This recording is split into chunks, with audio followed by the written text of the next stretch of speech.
everybody. Welcome back to the Time Pass podcast. This is your host, Ashika. Thank you so much for tuning in today, you guys. Real quick, if you haven't done so already, please like me on Facebook at Time Pass Podcast. Follow me on Instagram at TimePass_podcast. Subscribe, follow on your follow on your listening platform of choice, whether it's Amazon Music, Spotify, iPodcasts, whatever it is. Please do those things for me. All right, Time Passers, we're still in January, and I have very much been in this space of clearing things out and getting ready for the new year. And Tej, actually, one of my best friends, I was kind of running by some ideas I had for new episodes with her, and she gave me a great idea. She said, you really need to do an episode on closure.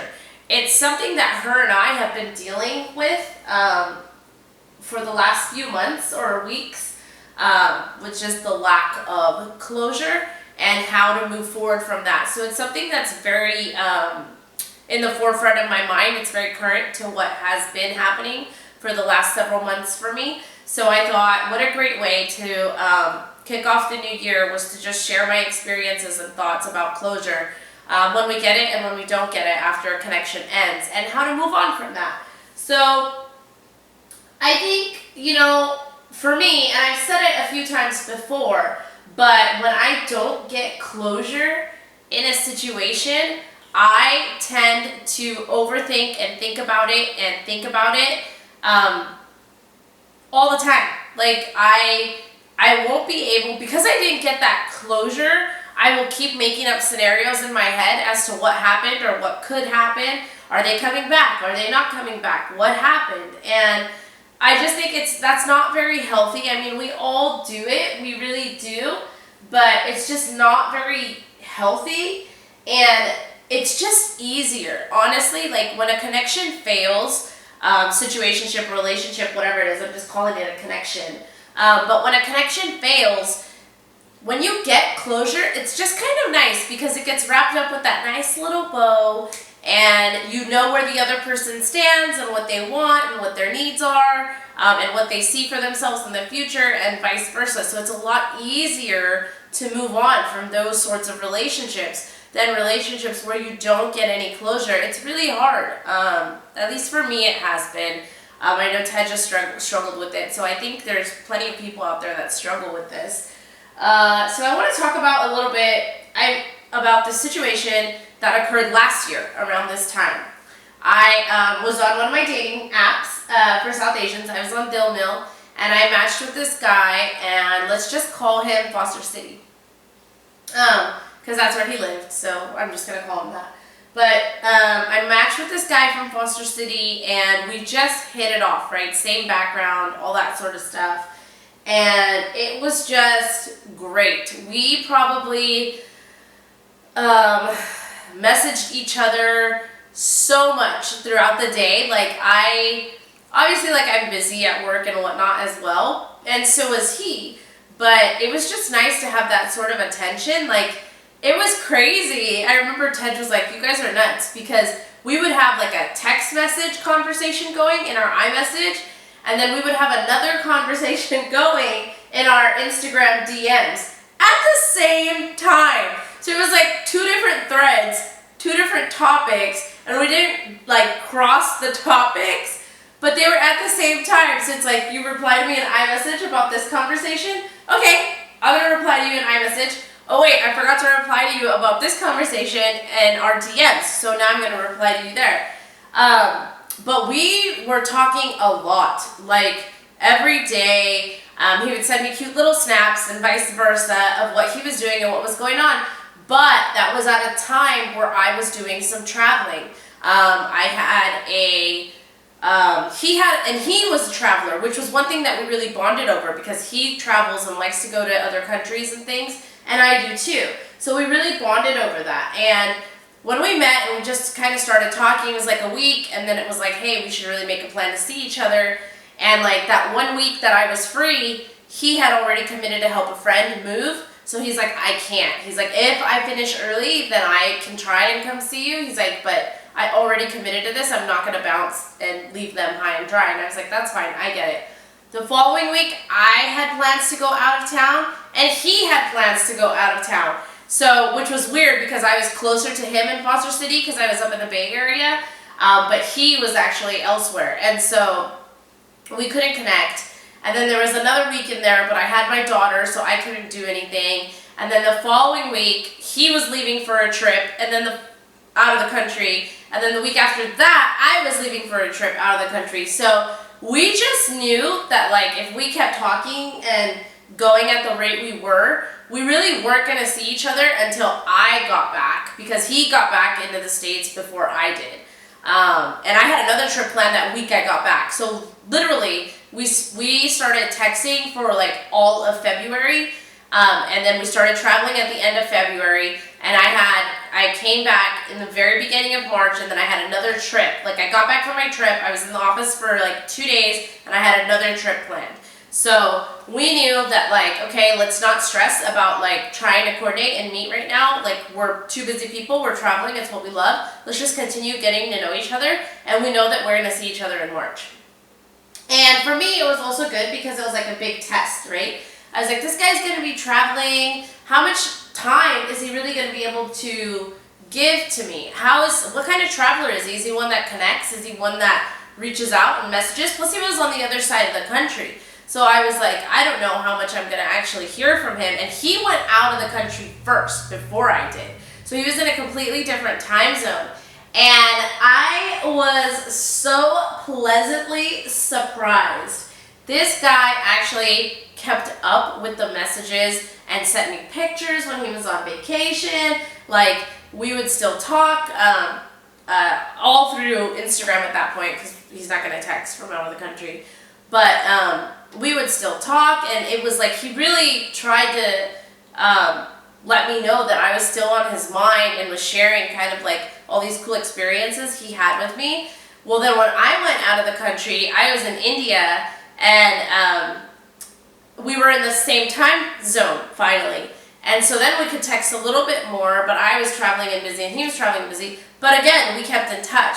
And then he came back home, and I was still gone for like a week, and then I came back home, and it was weird because when I got back home, his vibe, like that energy, those messages, like everything we had going, to me, like, I was ecstatic because I was like, wow, we actually still communicated while both being out of the country. Like, this could be something. I hadn't met him yet, so I wasn't too excited about it, but I was pretty emotionally invested. I mean, you can't not get emotionally invested when you're talking to somebody all day long for multiple days, every single day. Like, you are going to care about that person. You are going to be a little bit emotionally invested. But as I was saying, when I got back into the States, I kind of texted him. I was like, hey, I'm back. And he kind of pulled away a little bit. And I knew there was some stuff going on at work. He had like a new position coming and whatnot. So the energy changed. And I brought it up with him because I'm one for like, hey, what's going on? Like, what's up? And he's like, no, it's nothing, like, it's just work, it's this new position I got, whatever, I'm just busy with that, I promise it's nothing. I feel bad too because I haven't had time to talk to you like I normally do. And I was like, okay, cool. And then like a couple more days went by, and I had family visiting me, so that was another weekend where like we couldn't meet. And he messaged, because we were messaging that night as I was like up hanging out with my family. And then in the morning, he messaged, and I messaged back, and we started talking, and then out of the blue, he was just like, hey, like, can we just be friends? Like, I'm super busy with this job, my family's, he was Desi, right? He was a brown boy. So he's like, my family, when we were traveling, like, they put pressure on me to get married. I don't want to get married. Like, that's not what I want to do. I want to find somebody on my own. You're so, great. I'd really love to keep you in my life as a friend, blah, blah, blah. Well, me, I wasn't having any of that. Listen, I don't want to be your friend. I don't want to be your friend. I have enough friends. If I was ever interested in you romantically, the chances that I'm going to want to be your friend after it doesn't work out are highly low. Like, you really have to have a really cool vibe, and you would have had to not led me on at all and been really honest and straight up and straightforward with me for me to want to maintain some sort of friendship with you. If there is any sort of lying or deceit or ghosting or anything like that, I'm sorry, you've left a bad taste in my mouth. I don't want to be your friend. So I basically told him that. I was like, look, like, this isn't my first rodeo. I actually said this to you earlier in the week or last week, and you said, no, it's nothing. It's just my new job. And I was like, you know what? My intuition is never wrong. I knew it was something, whatever.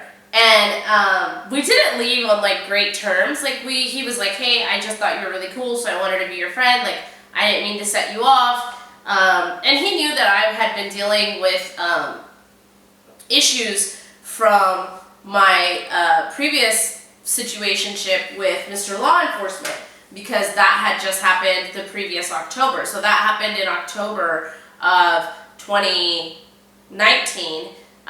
When he got married on my birthday, and then 2020 I started talking to him in like February. So I took like a few months off, took a break, kind of reassessed, put myself back out there. I started talking to this guy. So he kind of knew, he didn't know the gist of what happened. I never went into detail, but he knew that I had gotten out of something that didn't work out. You know, we had talked about that. He had talked about his previous relationship as well. So we were both kind of healing, but really vibed with each other. And so he, you know, I was just super disappointed, and I was just like, I don't want to be your friend. So we kind of left it as, okay, well, agree to disagree, whatever, take care, do whatever. And then that was that. And, you know, fast forward, I started talking to Dangerous Dater number 4 in April. After that, that was the next person I dated. So I kind of just forgot about him, like not really forgot about him, because he was in my mind, because I didn't get that sort of closure. We did it, we didn't, because I was kind of like, I was right, you were, you know, playing me, I knew it, I felt your energy shift, and he was just like, well, I want to be friends, I'm sorry, blah, blah, blah, like really apologetic about it. And I kind of left it as like, nope, I don't want to be your friend, blah, blah. Maybe I was the asshole in that situation, because I was kind of harsh about it. Like, no, I don't want to be your friend. I don't want to be your friend. Sorry. No, not happening. So whatever. So I want to say it was a couple months ago. It was probably in September or the end of August or early September. Dangerous Dater number 4 is still in my mind, right? That was before the blow up with him. So this guy out of nowhere, and I had deleted his number and everything, he reached out to me. And he was just like, hey, I just wanted to reach out and let you know that it never sat well with me the way we ended things. You're really cool. I really appreciated you, and you know, I'm sorry that things went like that, and I take full responsibility for my part in it. I really hope you're doing well, blah, blah, blah, blah, blah. And I'm like, number one, I was like, they always come back. I knew it. I was like, they always come back. Yes, they do. But number two, I had so much respect for him at that point. I had so much respect for him for actually coming through, and instead of like trying to come back with like a, hey, what's up? He actually came through confident and strong with an apology, giving me that closure I needed, letting me know that, like, as much as I still kind of had it in the back of my mind that I didn't like the way that ended, he did too. That's a good human being. You know what I mean? That's a good human being. And I felt so good about that. And I told him, I was like, you know, I genuinely really appreciate that. Thank you so much. And then he started kind of texting and trying to talk a little bit, and I told him I started the podcast, and it was funny because he actually listened to a few episodes. But, you know, he tried to text me pretty heavily that day, and my energy just wasn't reciprocating at a love interest level. It was more like a friend level, my vibe back to him. So I think he got that, and the way we left it was just as friends. And, you know, after that night, when I said goodnight, like, we just never texted. He never texted again. I think he understood that that ship had sailed. Like, I didn't want to go back there. Which is fine, because I didn't want to go back there. I had somebody else that was in my purview, in my sights, so to say. But I would say that's, like, best case scenario for a man who actually gave me closure in a very mature way. Granted, shit ended in February and it took him March, April, May, June, July, August. It took him 6 months, maybe 7 if it was early September. I can't recall if it was late August or early September. 6 to 7 months to boss up and actually apologize and reach out and let me know that, like, hey, I feel bad about this and how it ended. I take responsibility for my part.